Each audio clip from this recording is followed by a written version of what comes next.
Hello friends, আজকে যে বিষয়টি নিয়ে আলোচনা করব সেটা হলো মাই স্কুল অ্যাসেম্বলি। এটা হচ্ছে একটা ক্লাস 4 চ্যাপ্টার। আজকে সেটা নিয়ে বিস্তারিত আলোচনা করছি। সো শুরু করা যাক। I am Rajib. আমি Rajib. I am in class 4। আমি চতুর্থ শ্রেণীতে পড়ি। I study at Azimia government primary school in Chandpur. আমি চাঁদপুরে আজিমিয়া সরকারি প্রাথমিক বিদ্যালয়ে পড়াশোনা করি। Our school starts with the assembly in the morning. আমাদের বিদ্যালয় সকালে সমাবেশ দিয়ে শুরু হয়। It is a gathering of all the teachers and students in the school field. এটি স্কুল মাঠে শিক্ষক এবং শিক্ষার্থীর একটি সমাবেশ।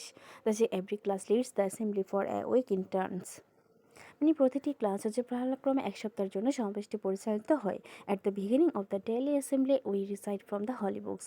মানে প্রতিদিন অ্যাসেম্বলির শুরুতে we recite from the holy books, আমরা ধর্মগ্রন্থ পাঠ করি। Then we sing our national anthem. তারপর আমরা জাতীয় সঙ্গীত গাই and salute to the national flag. এবং আমরা জাতীয় পতাকার প্রতি সম্মান প্রদর্শন করি। We also repeat the oath after the assembly leader. আমরা শপথ বাক্য পাঠ করি আফটার দ্য অ্যাসেম্বলি লিডার। অর্থাৎ এখানে সমাবেশ নেতা যখন শপথ বাক্য পাঠ করি, তারপরে আমরা এটা কী করি, এটা শপথ বাক্যটা পাঠ করি, মানে রিপিট করি। Finally we to physical exercises. পরিশেষে আমরা শারীরিক ব্যায়াম করি। It is the best time to meet all the students and teachers of our school. এটি আমাদের বিদ্যালয়ে শিক্ষক এবং শিক্ষার্থীর সাক্ষাৎ করার সর্বোত্তম সময়।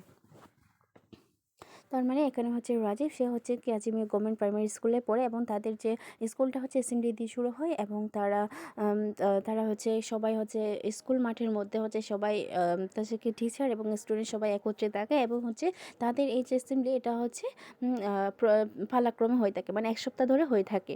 কি at the beginning of the daily assembly, মানে অ্যাসেম্বলির শুরুতে তারা প্রথমে ধর্মগ্রন্থ পাঠ করে, তারপর জাতীয় সঙ্গীত গায়, তারপর তারা কি জাতীয় পতাকার প্রতি সম্মান প্রদর্শন করে এবং তারা শপথ বাক্য পাঠ করে। যখন সমাবেশ নেতা অর্থাৎ অ্যাসেম্বলি লিডার যখন তাদের যে শপথ এটা যখন পাঠ করে, তখন তারা পাঠ করে। তারপর শারীরিক ব্যায়াম করে। তারপর তাদের অ্যাসেম্বলিটা শেষ হয় এবং এটা শেষ হওয়ার পরে তাদের ক্লাসটা স্টার্ট হয়। এভাবে তাদের অ্যাসেম্বলিটা পরিচালিত হয়। আজকে এইটুকুই। Thanks for watching this video.